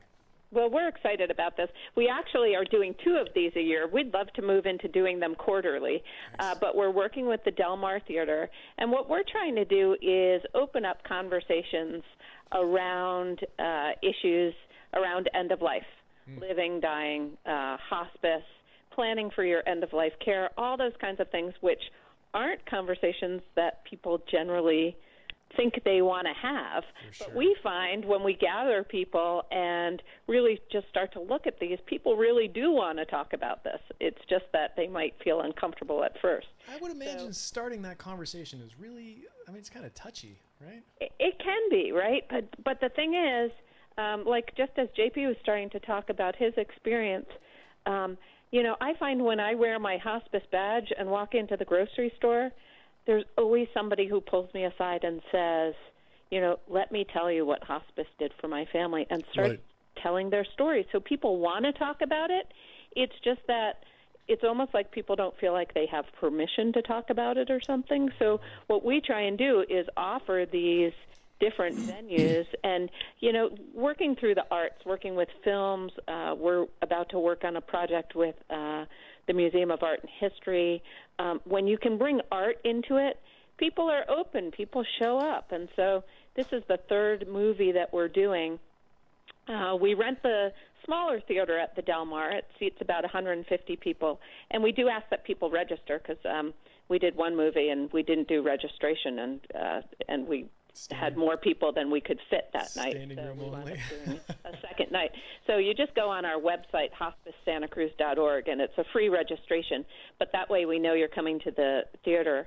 And we're going to show Honor Flight, and JP's been talking about that whole honor flight concept of giving veterans, World War II veterans, but now it's starting to look at other veterans as well, giving them an opportunity to go back to D.C. and visit the monument. And we just think it's a really cool program. And so we show the movie for free, and then we usually have about a half hour afterwards of questions and answers with a little panel. And JP is going to be on our panel, and and a couple of other folks. The gentleman who runs the Honor Flight program locally in our area, Carl Stewart. Yeah, great guy. And who else? JP, who else is going to be on our panel? I talked Dean, to, of course, right? Of course, Dean Kaufman. Dean Kaufman, and also I talked with Carl, and he said he's bringing up a couple of World War II guys from Monterey. So that's, I mean, to me, just to be able to show this film about it, but then also have some veterans who actually went on the honor flight and can talk from their personal experience of what it meant to, like, be on that flight with other people and just to be honored for their service. Yes, that is strong. That is very awesome. Yeah, I want to say that on one of the flights that I had out of Nevada, I flew out of Nevada, the stewardess said, ladies and gentlemen, would you be kind enough to pull your shades down? It was during the day, darken the cabin. Now, I'd like to have every World War II veteran please push their service button. You know, the light goes on. And she looked at it, and there was 40 of them. There were some World War II veterans on the plane that weren't part of our function. And then because the pilot was a Korean veteran, she asked for other veterans to please push the button. Almost every light was on. Gals and men. Was absolutely amazing. So what I'm trying to tell you is the gals won't speak up. They won't tell you they're veterans. When I was at the park, when I first bought the unit, our home, the lady come by and she welcome wagon type of thing, and she says, "You're World War II?" I said, "Yes, ma'am." She says, "I was Vietnam." But she says, "Would you do me a favor? Don't tell anybody, because I was a nurse, and then I don't want to be a nursemaid." So a lot of the gals just say, we're nurses. They don't want to talk, because all of a sudden, what's wrong with me? I got a cough and my ear hurts, you know. Always working. Well, Ms. Conway, I got another question. What other movies have you screened for veterans? This is the only one that we've done for veterans. We did a film. The first film that we showed was Being Mortal, and that's a film based on the New York Times bestseller book by Atul Gawande, also called Being Mortal. And, you know, that one just also looks at what happens at the end of life, and it kind of walks through the process of how doctors really aren't always comfortable talking to their patients at the end of life, and how there's really this movement to educate physicians so they're more comfortable having those conversations. But this film that we're doing about the veterans, this is actually part of a program that we have at Hospice of Santa Cruz County called We Honor Veterans. And this program is a national program. It was started by the National Hospice and Palliative Care Association.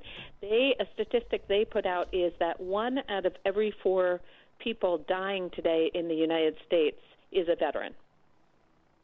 And our numbers in Santa Cruz are a little lower than that, but not much. I want to jump ship. Yeah. It's just what's happening, you know, that you know, there's many people who die each day, and 1 out of every 4 is a veteran. But last year, Hospice of Santa Cruz County, we served a little over 1,000 patients on service, and 172 of them were veterans. And so our program is designed to really identify veterans when they come on to hospice care, because, first of all, the best thing we can do, the most important thing we can do, is thank them for their service, is to recognize them, honor them, and thank them for their service. Because a lot of veterans, as JP was saying before, were never thanked for their service. And especially as we start to get into the Vietnam era veterans who are coming on to our care. Another one, yeah. Not only were they not thanked, but they were really treated poorly, misused. Right. And so for us to be able to ask them if they would like to have a ceremony where we present them with a certificate and a pinning ceremony and honor them for their service. But the other thing we want to do is recognize that the veterans might have unique needs at the end of life that might be different than other patients that we're caring for, and we want to see if we can work with those unique needs and make sure that they're well cared for at the end of their life. Can you give us an example of those unique needs? Because when I think of unique needs that a veteran at the end of life might require or request, they might be different than what is really being requested. Yeah, so some examples would be that working with their PTSD. Got it. Would be an example. Something that happens at the end of life that we help with is something called life review, where somebody really wants to look back at their life and look at things that brought them joy, perhaps things that they regretted. And for a veteran, there may be some things that would really be helpful for them to be able to talk to somebody about, perhaps that they've never even talked about before. Well, here's another one, which affects me. I'm 90 years old. I'm not going to live forever, and we have 4 cemetery plots. One for my daughter, who's there, and my wife is there, and then my son-in-law and mine. Well, a veteran is entitled to, and I mentioned this to a couple of veterans that thought it was funny. They're entitled to a hole in the ground and a ticket to heaven, which is really a plot and your nameplate. Yes. We are going to go to a quick commercial break. Stick with us, and we're going to continue this conversation. Don't go away. Very interesting that I want to ask. This is the Veterans Take Charge Radio Show in studio with World War II veteran JP. And what's your title over there at Hospice of Santa Cruz, ma'am? Me, Kathy Conway. I'm the Chief Communications Officer. With the Chief Communications Officer of Hospice of Santa Cruz, Kathy Conway. We'll be right back.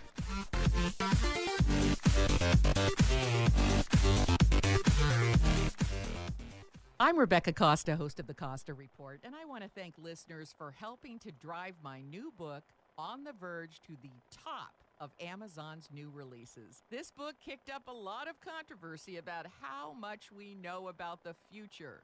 For example, did you know that we can now predict that you're going to trip and fall within the next 3 weeks with over 86% certainty? And we know more about where and when hurricanes, diseases, and terrorists are going to strike than ever before. Every day, our knowledge about the future grows more and more certain, which is why I'm certain you'll find On the Verge entertaining and informative. So if you haven't picked up your copy yet, please take a moment to visit Amazon, Barnes & Noble, or your local bookstore and pick up your copy of On the Verge. There's still time. On the Verge, available at bookstores everywhere. So if you haven't grabbed a copy yet, pick up your copy of On the Verge. Weekdays on MeTV. You know where you are? Hit the trail on the Big Valley. Get on your horse and ride out. Then ride out with Marshall Dillon. I'm headed for Dodge if you want to ride along. In Gunsmoke. Later, spend some time on the Ponderosa with Bonanza. Sound like a rifle shot. And head over to North Fork with Lucas McCain, the rifleman. Now you watch this and you mark it well. MeTV is only on KYMB Channel 27.1 and Comcast Cable Channel 19.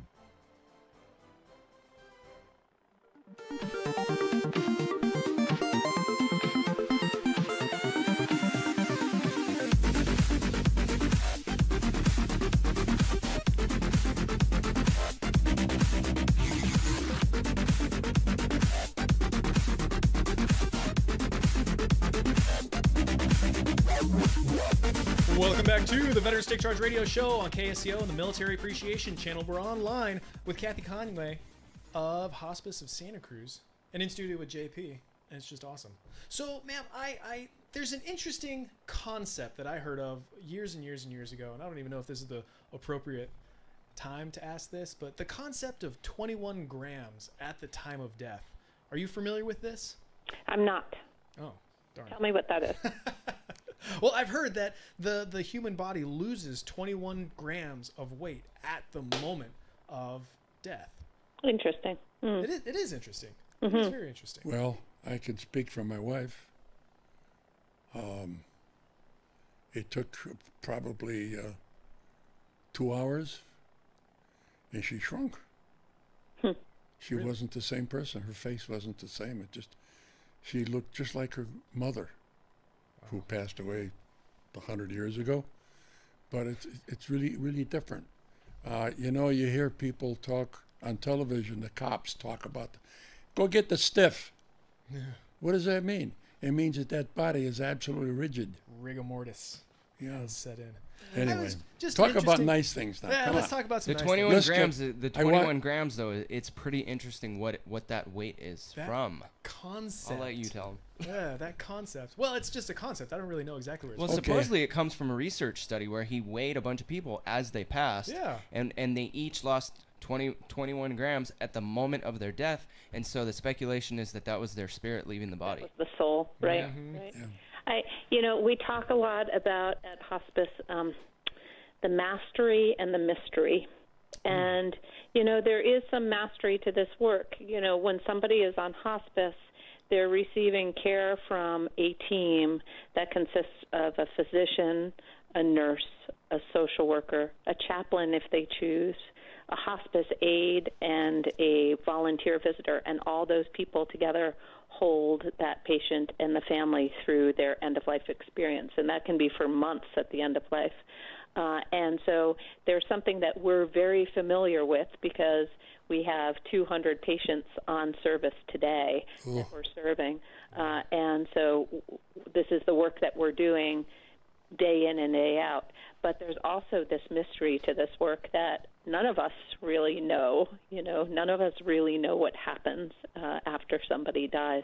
And so we're holding that all together, that understanding, that physical piece and the medical, emotional, and spiritual component, but there's this whole mystery of it too. Yeah. Kathy, I'd like to tell you something I didn't get a chance to tell you. I talked about Marie's passing and the wonderful work that you guys do that nobody understands. And I talked to a lady across the street, and I didn't know that she had a friend that her mother was the same situation, my wife, with dementia, and she was passing. And what I told her about my experience helped the other lady and put her at peace. Yeah. So you have probably the most important job in the whole process of communication. People do not know. And so the question is, how in the heck are we going to get it out there? And the way we're going to get it out there is with money. And right now, everybody has to make a donation to hospice, right? Absolutely. I mean, I think we get the word out there with money, and I think we get the word out there also just by doing some of these things like this movie night, because along with that, we'll put a table of information out and about, when it's time to call hospice, or even, just to help people do their advanced care planning to plan for their future health care needs. I kind of like the concept of know us before you need us kind of thing. Nobody really wants to talk about hospice, but it's really good to know about it so when the time does come, that somebody's ready to make that call. Well, the information that you get about veterans, I'm sure you get it from the Palo Alto VA clinic? We do. I go up to Palo Alto once a month. I'm part of a group of hospices up there that are from all over the area that meet to talk about how we can better serve our veterans. Boy, I had a lady at Incline Village, at my veterans club up there. She said, JP, I'm not a veteran. My dad was not a veteran. We don't have a veteran in the group. But she says, I really feel strongly supporting the veterans. I appreciate what they do. I'd like to help. So I contacted the volunteer service manager in Reno, and I said, I have a lady that wants to help. What can she do? She said, well, we need some help in hospice. So I called her back and I said, they need some help in hospice. So she volunteered, and what they do, they spend 3 days training her what not to do at the hospital. And when she got through that, she became certified. And God bless her, she goes up there and sings songs. She reads poems. She reads articles. She discusses and spends a whole afternoon with a veteran in hospice. And I've talked to all the veterans at Incline Village. I got 250 guys, and none of them knew anything about hospice. Absolutely nothing. So, got to get the word out. And Kathy and I are going to work in the future a little closer. We're going to do something about that. Wonderful. Yeah, you guys, as we were talking before, and you asked about the needs of, the more specific needs that veterans have at the end of their life, and talking about that life review, I truly believe that veterans are more open to sharing stories like that with other veterans. Really? And so we have only a handful of volunteer visitors who are also veterans. But if other people listening today are interested in becoming a volunteer visitor, that's when we ask somebody to go through a training so they're comfortable going into somebody's home and meeting with them. And our volunteer visitors meet with patients once a week for about somewhere between 2 and 4 hours a week. And they really form strong relationships with that person toward the end of their life. But if we had more veterans to support our veterans on service, that really would be helpful. By the way, on the email, on the announcement, the last announcement that I made to the 300 guys that I got in Santa Cruz, I asked for everybody to please send me the name, the phone number, and a contact, mail contact through mail or internet or whatever. Email. I want to put World War II veterans together. Because I am a firm believer, and you just mentioned it, and I want to take it one step further. A World War II guy can communicate with a World War II guy in 15 seconds or less. Right. I can't communicate with an Afghan veteran because I have no knowledge what the heck he went through. Nothing. So that's the difference, and you're absolutely correct. So I'd like to get World War II veterans to help. I want to get Korean veterans to help. I want to get Vietnam veterans to help. And I'm working with Dean on vets for help vets. There's all kinds of things going on. This whole But concept thank of you. peer support is so strong and so important. You're absolutely right. I mean, the concept of peer support, like nobody's going to know what we have gone through unless they were on the left or on the right while we were going through it. So with that being said, if there's anybody out there that does want to be a part, to volunteer with hospice care or to be a peer support person, a volunteer, or if you want to donate and show support, Kathy, how can people get a hold of you for that kind of participation? Well, they can call our main number, which is 831-430-3000. And a nice, great guy by the name of Forbes Ellis. He's the head of our volunteer department. He's our director of volunteers. And we just finished training, I think it was our biggest class ever, about 28 volunteers. Just went through the training program, and they're going to start supporting our patients in the next few weeks. And then we'll do another training this springtime. So it's a pretty extensive training. I think it's about a 30-hour training to be able to be with our patients and families. And we want to make sure that our volunteers feel confident in going in and working with people at the end of their life. And so people who have done the training tell me that it's just a really good life training. Because it talks about how to be present, how to really have good listening skills, how to have boundaries, to know what's yours, and how to be able to leave somebody's home and not be taking these burdens on for yourself. So it's kind of just a really great program in how to be a good human being as well. I spent a handful of years as a combat medic in the military, and I was there at the end of life. Unfortunately, not at all an end of life that could be prepared for. Right. And then afterwards, I spent time in the medical field in hospitals and whatnot. We've gotten briefings on hospice care, but nothing quite like what you've described. And I just want to let you know that I feel kind of reassured that you are and Hospice of Santa Cruz are doing what you're doing, because it goes, in my mind, it goes above and beyond your role and responsibility as a facility for hospice. You guys are providing care and comfort and compassion on a whole different level than just end-of-life stuff. So I wish you were here because I'd give you a high five. Oh, we'll do a virtual high five. I'm feeling it. Bam. Yeah. There you go. You got 3 of them. And I was going someplace else with it, and I just got sidetracked. I just lost my own train of thought. Well, that's Doggone all right. It was It's something along the lines of saying thank you and hospice care, end of life stuff. Doggone. Hey, Anyway, so yeah, give us some more information the about 9th. the 9th. Yeah. About the 8th. It's the. We'll give you that information. First of all, it's the 8th.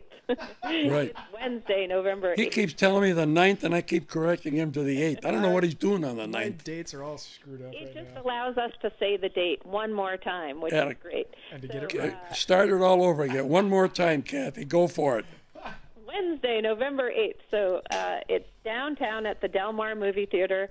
You can go on to our website, which is hospicesantacruz.org, www.hospicesantacruz.org, and it's right on that homepage. You see the movie night, and you click on that, and you just register. It's totally free. We just want to make sure that everyone gets a seat, because when we did one of these movies last time, there were people sitting on the stairs going up. It didn't feel like I was getting worried that, Is there a possibility that we can show it twice? We were all packed in, but so we want to make sure everyone gets a seat. I think last time I looked, there were about 50 seats already taken, so that means there's still plenty of seats for everyone. And as we show the film, The Honor Flight, I think the film is just a little longer than an hour, and then we'll have a half-hour questions and answers. We'll have people there who can talk about signing up for Honor Flight. If you know a veteran who would benefit from this or who would enjoy going, we have the head of the Honor Flight from our area in our panel, so you can really find out the specifics of what it's like to go on a flight. And we I believe they ask the veterans to have somebody accompany them, so they can travel safely on the trip back to Washington, D.C. But gosh, it sounds like such a cool thing. And JP, I'm not sure if you said this at the beginning, but they also do a mail call. I haven't. That's part of the closing here, I think. Oh, is that right? Yeah, I talked about it the last time I was here, but there's so much more. What she's saying, as long as she brought it up, is that one of the things in the service, it was in World War II, that you look forward to the mail call. Mail call. Now, how the hell they ever got mail to us when we were in a ship going all over the world, I have no idea. Let's hold that thought. Let's go to our last commercial break. When we come back, we'll talk about mail call. Okay. And then I want to know a little bit more about that discussion panel afterwards. This is the Veterans Take Charge Radio Show. It's our last commercial break. We will be right back.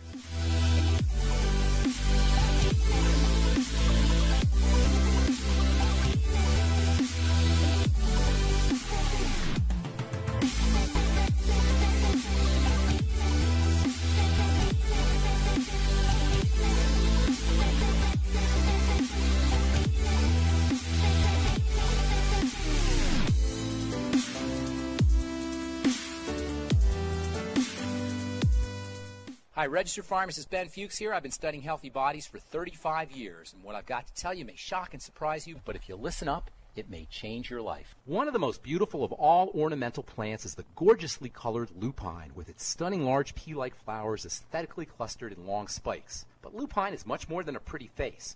It's classified as a legume, and farmers use it as a soybean alternative for livestock feed, and many researchers believe that lupine may be the next big thing in the world of food and nutrition. It's an especially good source of the amino acid arginine. In fact, in the late 19th century, arginine was reportedly first isolated from the extract of the leguminous lupine plant. Arginine is converted by the body into something called nitric oxide, a gas that's released from cells lining blood vessels. These blood vessel cells are involved in opening and closing of the arteries and veins and play a major role in the development of heart disease. Under conditions of nutritional deficiency or toxicity or lack of oxygen and subsequent inflammation, these cells disintegrate, and fats and cholesterol and calcium get trapped in or fill the gaps up like a Band-Aid, depending on how you look at it, and this is where heart disease develops. And this is why cholesterol-lowering strategies really don't work well for heart disease. The problem isn't the cholesterol, it's the damaged lining. All of this is to say that making sure you have enough arginine in your diet is one of the best ways to keep your heart and circulatory system healthy. Seafood, meat, and eggs and nuts are especially good sources, as are the aforementioned soybeans and legumes. And using a gram or two in a supplemental form every day is probably not a bad idea either. Pharmacist Ben here, urging you to go to KSCOhealth.com to order Beyond Tangy Tangerine, the Healthy Start Pack, and other nutritional supplements that I personally use and recommend. You can purchase these premium quality products at wholesale prices online at KSCOhealth.com. That's KSCOhealth.com. I'm the pharmacist that believes that staying healthy and strong is not only about medicine, it's about giving your body the raw materials it needs to do its work. Go to KSCOhealth.com. Make sure you check out the cool videos too at KSCOhealth.com. That's KSCOhealth.com.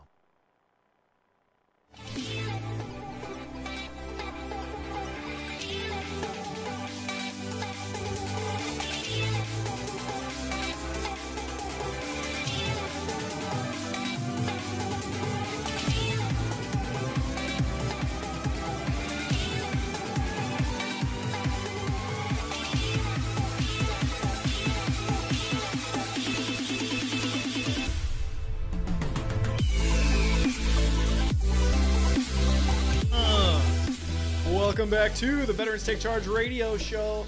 I remember when I was downrange having that mail call, getting those care packages, even care packages from strangers. You sign up and adopt a Cookies soldier or whatnot. from the Girl Scouts. Yeah, that stuff is very motivating. It's like that's the when the stuff is really hitting the fan and it's just an awful deployment or an awful part of time, and you get that letter from mom, or you get that care package from your buddies.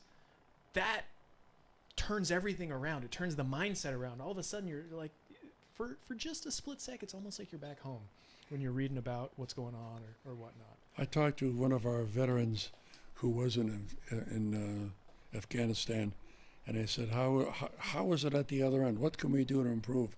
She says, don't send cookies. Don't send these things. We got a warehouse full of it, and let's have 5 tons of cookies and things. Nobody wants the cookies. I said, what the hell do they want? He said, well, how about a telephone card to call home? Yes. And there's all kinds of things that you'd never think of. Guy needs a toothbrush and some toothpaste. He's in the middle of the God's given desert, 130 degrees. Some socks and undies. You're going to send him a cookie? Come on. Baby wipes are always a winner too, since you go weeks without a shower on. But anyway, Kathy brought it up, and she's absolutely correct. That mail call for me, anyway, my experience in World War II was the beginning or the end of your life. So you wait for the mail call. The guy screams out, and excuse me. He screams out, "Attention!" Okay, attention. So mail call. Oh God, now you go. Yes, we all line up. We're pushing elbows and getting up next, and they call on our names, and then they empty the bag, and you didn't have a letter. My mother wrote me. I was 17-year-old when I was just a little kid when I went in. She wrote me every day. Beautiful. I didn't get a mail every day. I got 4 of them over here and 5 of them over there. But she's right. So what they do, the foundation goes out and they get elementary schools to write letters to the veterans. Why don't you write there? They write about the flag. They write about the war. There's all kinds of beautiful things. And then if there's 35 veterans on the flight, they take a pile and make 35 piles. They put it in an envelope, and they got your name on it, and they seal it. And so they get wherever they do it. We did it in the bus while we were having lunch. So they just Dave Ramos, and just throw this thing at Dave, hit you in the chest with it. A sergeant in the Marines does that, by the way. And so we all got our mail, and the guy just, there's films. You can get there, you get films. You'll see it, as a matter of fact, in the movie. A guy opening up the envelope. Just opening up the envelope, he started crying. Just weeping, yeah. Wow. And then he picks up this, dear sir, dear veteran, thank you for service to our country. I am 3 years old, and my dad, and it goes on, Oh, so fantastic. It's just also so beautiful to see what a thank you can do. Amen. To thank somebody for their service to our country. Amen. Especially, again, getting back to the Vietnam era veterans and what they have gone through. Oh, absolutely. I've talked to Vietnam veterans that have said that nobody even said thank you. Oh, hey, wait a minute. Worse than that. At one of our meetings, and if you know anything about Marines, You know, if a guy ever lived long enough to become a full bird colonel, man, he's gone through a lot of you know what. So he stood up at our meeting. He was a little emotional. He said, "You guys are talking about something that never happened to you." He says, "Let me tell you what happened to me. I'm one of the first guys that went to Vietnam. I'm one of the last guys to leave. And you know what I told my men to do when they went home? Don't wear your uniform. Don't even tell them you were in the service." And when they came back, the plane load of guys came back. They were spitting on them. They were kicking them. Child killers, baby killers, women killers. They didn't understand the 6-year-old kids had submachine guns. Anyway, they were mishandled. And the other thing is, it was a draft, right? There was no war. Didn't have a choice. War was not declared, so it turned out when they came back, they didn't have any benefits. What do you think of that? Holy crap. And they had to fight, I don't know how many years, I guess it took about 4 years before they got any VA benefits. Oh, my God. Had guys over in Cambodia. I had a guy in church told me, he says, "I haven't gotten anything. I was in the United States Navy." I said, "What the heck are you doing in Cambodia?" He says, "I don't know. It's where they shipped me." There was no war going on, so I didn't get anything. I think one of the things a lot of people don't consider when they called these guys baby killers was there were babies killed. There were babies killed in any war. And one of my the reasons I became a spec ops guy was because my best friend's dad was a long-range recon ranger in Vietnam. And I asked him about baby killers one time, and he said, you know, when you're going to go into a house, you're raiding a village, and you got to go into this house, right? Are you going to stick your head into that house, or are you going to throw a grenade in there first to make sure there's no one in there? You know, you don't just go running in and get shot up. And so he said, so on occasion, you know, there's babies in there, and you threw that grenade in there to protect yourself. You didn't mean to hurt any children that were in there, but it happens. But in addition to that, the kids all had guns. Yeah, it's not uncommon in other countries for child soldiers to be used, you know, and specifically against Americans. I think that's the kind of thing that stays with many veterans for the rest of their life. That's the kind of thing that when they come to the end of their life, perhaps they've never even told anyone, and that it helps for them to be able to share. That's why I want to put the Vietnam veterans together with the Vietnam veterans so they can talk. You're absolutely right, Kathy. Say they're sorry, to be able to, you know, to be able to share that pain. And the other thing that many veterans, I mean, they're taught to be battle ready, that stoicism, that we help them let that go. Like you can let that guard down. You know, the other thing is that I have a personal friend that was General Strack. He was the guy who was in charge of the missiles. He was the guy that pushes the button and 2,000 missiles go someplace. And he was telling me, I went to his home and had his beautiful uniform and shoes, everything. I said, "What is this?" He says, "I'm on 24-hour call." He was in ops as well. Had another one. Anyway, let's talk about nice things. Send money.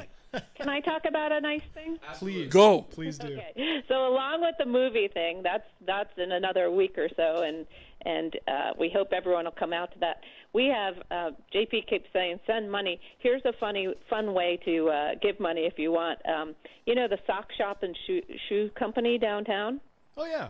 This Friday, November 3rd, they do this event for us every year. It's First Friday, so there's a lot of people down on the street. So from 5:30 to 8:30, they open up their doors and they have a band playing. They have food. They have wine, and 8% of all donations all weekend long goes to Hospice of Santa Cruz County. Beautiful. Of their shoes, of their socks. They have such great socks. It's great to go in there and just pile up on a bunch of socks for holiday gifts. But everything that weekend goes to Hospice of Santa Cruz County. That brings in a couple of $1,000 for us every year. So, so if you're downtown, just stop into the sock shop and you'll see a bunch of us down there. But thank them for being so generous to us. See, there are nice people in this world. We talked about that before we got on the air. Yeah. You just met a nice person. Look what she's doing. Yep. Bravo. I am jazzed. It just so happens I need some new socks. Perfect. All right, now I want you to go down there and broadcast. Live, on site. I will do what I can. All right. I will do what I can. I'm pushing here, Kathy. I love it. Thank you. That's very You're good welcome. stuff. God bless you. So once again, on November the 8th. Atta boy, we finally got him on the November 8th. the 8th at the Del Mar. Movie theater. The Del Mar. The Del Mar Del Mar Movie Theater. Theater. Starting at 7:30. Okay. What do you mean, okay? I don't know off the top of my head. I think you're right. The reason why I know that is because I memorized it, and I also talked to Carl Stewart, the foundation president for Honor Flight Bay Area Foundation, and he said, just to help out, I'm bringing 2 more World War II veterans, and I will be there at 6:30 if we have to pick up some pieces. Perfect. Nice. Honor Flight, the movie screening over at the Del Mar Movie Theater in Santa Cruz, November the 8th, Wednesday night at 7:30. Make sure that you all go to www.hospicesantacruz.org so that you registered. Make sure that you get yourself a seat and enjoy. Definitely. Okay, and we can continue talking about the Honor Flight for the next 12 months because it's a monthly thing. Actually, this year's flights are over. We don't want to go there in snow. So there are a lot of other things I want to talk about, but not enough time. You had 4 or 5 other issues you wanted to talk to me last time we didn't cover, and here we are. We got 6 more minutes, and you got 5 serious things you want to talk about. So I'll shut up and listen. Go. I got him cornered. That's about the 3rd time today you cornered him like that. I've been caught off guard. Holy smokes. Well, you got to practice, see? Yeah, no kidding. I need to come better prepared when JP Well, comes listen, around. you were talking about the president. One of the issues you sent me an email about the president, about the government, about... we're going to open a can of worms. We're definitely going to open a can of worms. I'm going to say in the next 5 minutes, you guys are This guy, I got to sit down and help him do some planning here.